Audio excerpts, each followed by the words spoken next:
Olá, você que me assiste, Deus abençoe este momento no nome de Jesus, e que a graça dele esteja sobre você, hoje e sempre. Vamos orar, mas eu quero deixar o título desta mensagem para você, o nosso vídeo de número 1000, graças a Deus por ter chegado a este número, graças a você por ter me sentido a companheiro meu nesta caminhada, estando assistindo os vídeos, estando apoiando, estando orando por mim. Muito obrigado, estou muito feliz. E o título desta mensagem de hoje é: o que mais me atrai em Jesus? O que mais me atrai em Jesus? Vamos orar? Pai Santo, no nome de Jesus, obrigado. No nome desse Jesus que acabamos de mencionar, o nome dele, obrigado por este momento. Obrigado pelo Senhor ter, Deus, me dado essa chance de chegar a este vídeo de número 1000. 1000 mensagens, fora as que o YouTube já tirou, as 12 que ele retirou, nós temos esta agora de número 1000, Senhor. 1000 mensagens falando do teu amor, falando da tua grandeza. Quantos dias, Senhor, passamos, quantos anos estamos gravando, ó Deus, consequentemente, ó Deus, com a sequência da palavra do Senhor. Quantos livros já ministramos da palavra do Senhor. Muito obrigado, Senhor, que esta palavra viva, ativa, transformadora entra no coração desta pessoa que ora comigo e que ela possa crescer cada dia mais no Senhor e ser atraída pela pessoa do Senhor Jesus. O que vamos falar saiu do coração do Senhor e nós te agradecemos por isso, por esta palavra maravilhosa. Traz cura às nossas vidas, traz cura às nossas almas, traz cura aos nossos lares. Traz cura à nossa mente enferma, que está obcecada e não consegue entender a palavra do Senhor. Traz cura, ó Deus, à nossa mente, no nome de Jesus. Assim oramos. Amém. O que mais me atrai em Jesus? Ontem eu estava conversando com a minha esposa, passando algumas horas batendo um papo e falávamos sobre um debate que eu vi de um pastor e um padre, cada um estando ali para defender a sua fé. E eu confesso a você que eu nunca vi tanto despreparo, tanto no pastor quanto no padre. Os dois estavam totalmente despreparados, tentando provar o improvável, tentando provar que um conhecia mais do que o outro, que um acreditava melhor do que o outro. E os dois provaram que o conhecimento que eles têm ainda não é o conhecimento adequado que traz uma intimidade verdadeira do homem com Deus. Temos hoje pessoas que seguem esses ensinamentos, tem pessoas que seguem padres e pastores que estão ali por suas próprias conveniências, para ensinar aquilo que fora falado para eles. Então eles repassam, mas não buscam realmente de Deus uma revelação genuína. E não tem como o homem falar de quem é Deus sem ele penetrar na intimidade com Deus. E vamos falar desse assunto lendo Lucas capítulo 6, versículo 1 e a parte A do versículo 6. Diz assim, Lucas 6, o versículo 1 do capítulo 6 diz assim: num sábado, Jesus passou pelas searas e os seus discípulos iam arrancando espigas e debulhando-as com as mãos, as comiam. Vamos para a parte A do versículo 6, do mesmo capítulo 6, que diz assim: em outro sábado, entrou na sinagoga e estava ali ensinando. Só a parte A do versículo, do versículo 6. Temos uma situação aí que é uma situação inusitada. No primeiro sábado que falamos aí, no que lemos, Jesus está passando com seus discípulos. Possivelmente já estivesse vindo da sinagoga, né? Ele e seus discípulos. Mas alguém estava ali que bisbilhotava a vida deles, que eram os fariseus. Os fariseus seguiam a Jesus não para aprender, mas para perseguir a Jesus, questioná-lo e encontrar um ponto falso nele, né? Um desvio de Jesus, para que eles pudessem acusar, junto com os sacerdotes, acusarem a Jesus. Eles não eram seguidores por amor, eles eram perseguidores e se diziam santos. Então, a Bíblia diz que eles então acusaram a Jesus naquele sábado, dizendo: por que eles fazem o que não é lícito fazer no sábado? E Jesus os leva para a Escritura e diz: vós não lestes nas Escrituras que Davi entrou lá no templo e comeu aquilo que só era lícito comer os sacerdotes, o pão da preposição? Mas eles não se davam por vencidos. Eles guardaram aquela raiva ali para o outro sábado. E então a Bíblia diz que no outro sábado, em outro sábado, Jesus estava ali também na sinagoga, ensinando. Quem estava ali, cheio de ódio, de raiva, mesmo sendo sábado, os escribas e fariseus. O que eles faziam? Estavam observando ali, porque ali também havia na sinagoga um homem com a mão ressequida, com a mão seca, com a mão junta ao braço, sem vida. Pele e osso, sem músculo, sem mover, impotente a mão daquele homem. Não sabemos também o porquê aquele homem se tornou assim, aleijado basicamente de uma mão seca. Ele era discriminado, porque para alguns aquilo ali era símbolo de impureza. Você conhece o pré-julgamento. Você sabe que quando algo acontece a você, existem muitos julgamentos de cristãos, entre aspas, que dizem: só pode ter pecado. Isso só pode ser a mão de Deus caindo sobre ele para puni-lo. Eu ouvi uma frase muito bonita, que quando nós vencemos alguém como juízes sobre o pecado deles, é que nos faltou misericórdia naquele momento. Somos aptos para julgar, para condenar, para executar, mas pouco misericordiosos. Então, aquele homem estava ali. Os fariseus e os escribas estavam observando aquele homem e observando o que Jesus ensinava, mas eles não aprendiam dos ensinamentos de Jesus. Eles estavam observando para ver se ele iria curá-lo no sábado. E então eles teriam como pegá-lo, como acusá-lo, como quebrador do sábado. Jesus havia dito a eles, no que lemos no versículo 1 do capítulo 6, Jesus disse assim: vocês me acusam porque meus discípulos comem no sábado, mas está aqui o Filho do Homem, que é Senhor do sábado. O que Jesus estava dizendo? Vocês estão adorando o dia. Eu sou o Criador do dia. Eu não existo por causa do dia. É o dia que existe porque eu o criei. E vocês deveriam adorar o Criador e não a criação ou a obra criada. Eles não entendiam o que significava o sábado.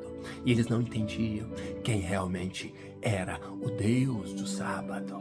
Agora vemos outra situação. Ele diz: se ele curar, nós temos como acusá-lo. Nada do que Jesus ensinava entrava na cabeça, na mente dos fariseus e dos escribas. Por isso é que eu orei pedindo ao Senhor para Ele curar a minha mente e a tua mente. Então, Jesus é Deus, conhecendo o coração deles, o pensamento deles, Jesus chama o homem para o meio. Agora o homem já não está mais num canto discriminado, ele está no meio e o homem obedece. O homem talvez prestasse atenção no que Jesus estava ensinando. Certamente ele estava se deliciando daquilo que ele comia da mesa do grande ensinador. Jesus o chama para o meio e vira para os fariseus e os escribas, vira para todos e pergunta: Pode-se fazer no sábado o bem ou o mal? Pode no sábado salvar a vida ou destruir a vida? Aqueles homens já estavam sentindo. Agora nós vamos ter a chance de pegá-lo. Ele não consegue ver um necessitado, que ele não se curva a ele. Ele não consegue ver um enfermo, que ele não o cure. Ele não consegue ver um perdido, que ele não coloque diante dele o caminho da salvação. Ele é misericordioso demais, ele é bondoso demais, ele nem sequer observa o dia que ele está fazendo a bondade dele. Mas nós vamos pegá-lo, cheio de olhos. Eles fitavam Jesus.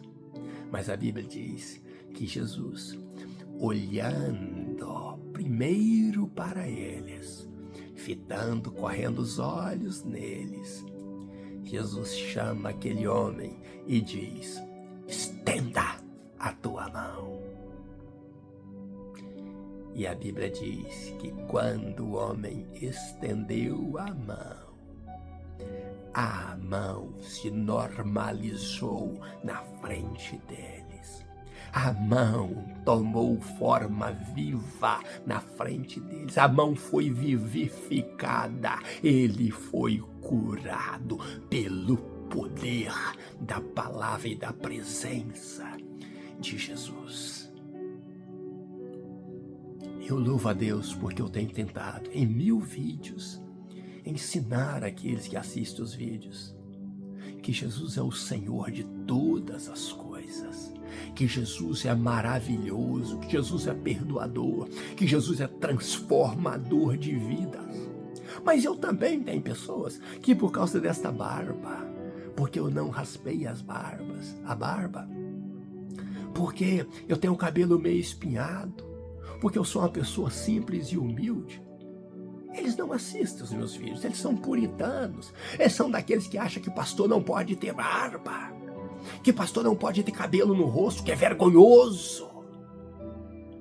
Tantos pensamentos humanos. É por isso que eu condenei tanto o pastor no debate quanto o padre, por serem despreparados, por falarem das suas ideologias, das suas crenças que não levam a lugar algum.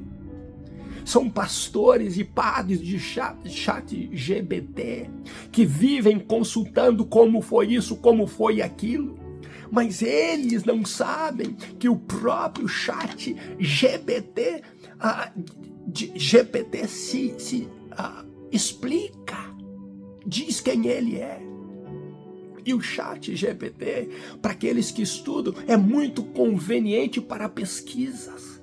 Mas o próprio chat GPT diz, eles mesmos dizem que o chat GPT pode oferecer dados sobre o que diz a Bíblia, se a pesquisa é bíblica, mas não pode oferecer discernimento espiritual. Discernimento espiritual o homem só adquire com o joelho no chão, buscando daquele que inspirou a Bíblia Sagrada, daquele que falou para o homem escrever e falou do coração dele para o homem.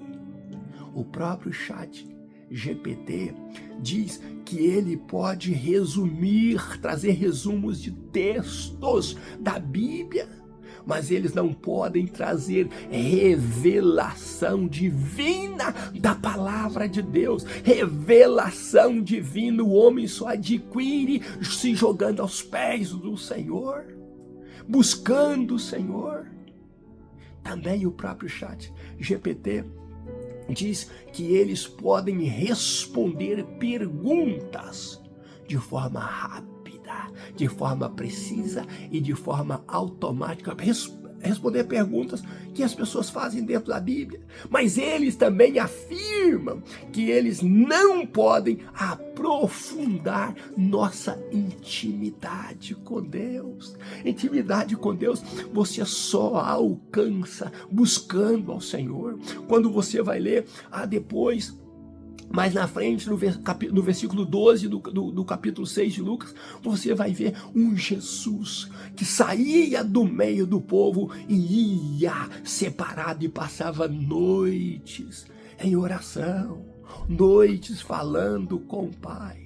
Então, eu não estou nem aí se eu sou julgado pela aparência, por um pastor, por um puritano, por um que se diz santo, como esses fariseus que se diziam santos, porque naquela sinagoga estavam ali os discípulos de Jesus, aprendendo de Jesus, os fariseus escribas que se diziam santos, mas cheios de ódio no coração. Se você está comigo nos vídeos passados, você vai ver, desde lá, quando Jesus foi rejeitado em Nazaré, dentro de uma sinagoga, todos ali se encheram de ódio, de ira, e tentaram tirá-lo do templo, da sinagoga, né? Digo, da sinagoga, não do templo, da sinagoga. Tentaram levá-lo para o precipício, para o precipitarem, o matarem ali, no mesmo sábado. Pessoas que estão dentro da sinagoga, dentro das igrejas, que se dizem cristãs, mas são acusadores. Pessoas cheias de ira, cheias de ódio, não quer a tua bênção, como aqueles fariseus e escribas, não queria que aquele homem fosse curado. E se ele fosse, seria uma arma contra Jesus. Dentro das igrejas tem pessoas enfermas. Pessoas que estão ali sendo enganadas, como aquele padre foi enganado, e aquele pastor não teve palavra de sabedoria para dizer àquele padre, você foi enganado. Quantos padres hoje em dia deixam a batina porque descobriram que foram enganados, que a verdade que disseram a eles não é a verdade genuína de Deus, não foi uma verdade trazida da intimidade de Deus, de alguém que buscou a Deus verdadeiramente. Quem deve ensinar é aqueles que aprenderam com o Senhor, aqueles que aprenderam com Jesus, esses devem ensinar. Mas aqueles que ficam em cima de chat GPT, de livros somente, do que falaram com eles, mas não buscaram entender isso na íntegra. Se falaram da fonte, busque a fonte. A nossa fonte é Deus através da Bíblia Sagrada. O padre e o pastor tentando falar dos mistérios de Deus sem conhecerem Deus de verdade e sem terem a revelação dos mistérios de Deus. Tudo que fala em Mateus, Marcos e Lucas foi profetizado pelos profetas no passado, foi falado pela boca do próprio Deus, foi falado nos Salmos, nas Escrituras. Tudo que fala de Jesus já estava registrado.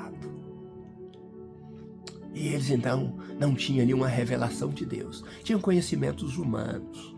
Um aprendeu do Vaticano e o outro aprendeu da sua denominação, da sua convenção, da sua teologia progressista, daquelas que cada dia traz uma revelação diferente de homens, mas não traz revelações verdadeiras do coração de Deus.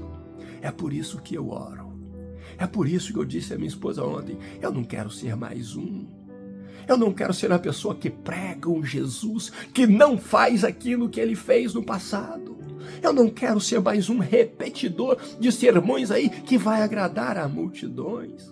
Tem tanta gente não só com a mão ressequida, mas com a mente ressequida dentro das igrejas, com o corpo ressequido dentro da igreja, corpos secos, almas mortas. Porque não tem ali o poder de Deus, a revelação de Deus, o querer de Deus. Falam bonito, trazem grandes sermões, mas não trazem Jesus, o Supremo Criador, o Deus de amor, o Deus que olha para o enfermo e diz, eu vou curá-lo, porque eu me apiedo dele, eu tenho compaixão dele. Quantas pessoas vão para a igreja, para as sinagogas da vida e voltam recolhendo espigas para comer, porque tem fome, porque estão famintas. Quantas pessoas vão para a igreja e lá não aprendem nada de amor, porque levaram ódio para a igreja. Isso é na igreja católica, isso é na igreja evangélica. Levaram ódio para a igreja e saem de lá sem terem se alimentado de Deus, porque aquele que teria a responsabilidade de trazer uma mensagem do trono da graça não a trouxe, ficou em falta com a igreja, foi infiel a Deus e a sua igreja. E as pessoas entram para a sinagoga, entram para a igreja, todos ressequidos, e saem de lá ressequidos, sem experimentarem Deus. O Deus que eu creio. Nesses 1000 vídeos, eu tenho pregado um Deus que salva, cura e liberta. Ele ressuscita mortos. Ele é Deus soberano. Ele não é só Senhor do sábado. Ele é Senhor da criação. Ele é Senhor da vida e Senhor da morte. Ele é Senhor sobre principados e potestades. Ele é o soberano sobre todas as coisas. Ele fala e acontece. Ele faz e acontece. Haja vista que tivemos aí essa catástrofe no Rio Bonito, lá no Paraná. Eu preguei no Paraná, eu preguei em Londrina. Deus fez maravilhas em Londrina. Deus me usou para curar cancerosos em Londrina. Pessoa que ia fazer a quimioterapia na quarta-feira. Na terça-feira à noite eu orei por ela e disse: Deus me trouxe aqui para você ser curada. Na quarta-feira ela foi para fazer a quimioterapia e não tinha nada mais na cabeça dela. Ah, meu irmão, minha irmã, Deus cura. Jesus é o mesmo. Lembro dessa passagem da mão ressequida quando eu estava em Florianópolis. Lá tinha uma mulher com a mão ressequida. E justamente a mão direita que esse homem também tinha ressequida. E eu ministrando ali no meio do povo, Deus curou aquela mulher. Do modo que ela estava no meio daquela multidão ali, ela foi curada e começou a gritar e dar aleluia e glória a Deus. E subiu no púlpito e interrompeu a minha oração para outras pessoas. Porque ela dizia: eu fui curada, a minha mão voltou ao normal. E levantava a mão e dizia: aquele homem de terno branco ali, ele orou por mim e eu fui curado. E esse homem de terno branco era eu. Eu louvo a Deus pela vida daquela mulher. No mesmo lugar, em Florianópolis, Deus curou também o soldado José Luiz, que tinha a perna endurecida, inflexível. Eu já contei esse testemunho antes. Eu quero servir a este Deus. Eu quero pregar sobre este Deus, este Jesus. O título da nossa mensagem: o que mais me atrai em Jesus? O que mais me atrai em Jesus é o poder do nome dele. É o poder que está nele em amar. É o poder que está nele em efetuar sinais, maravilhas e prodígios. Eu não quero ser pregador de filosofias. Eu quero ser pregador de realidades, de ver o que o meu Deus faz e fará sempre, por ser o mesmo Deus de Gênesis, o Deus antes do que é, do que era e do que há de vir. Ele é eternidade, de eternidade a eternidade. Ele continua sendo Deus. Então eu quero dizer a você: não importa o teu problema, não importa a situação que você está, desde que você esteja onde está Jesus, você será curado e curada, você será abençoado e abençoada. As tuas dores sairão, os teus problemas se resolverão. O que está faltando não é Jesus se mostrar presente. O que está faltando é homens de Deus que conhecem, que entendem, que percebem a presença tanto do necessitado quanto do abençoador Jesus. E então esses homens essas mulheres possam ministrar no ambiente que eles estão cura. E havendo cura, haverá libertação. Os fariseus e os escribas diziam: ele não pode curar.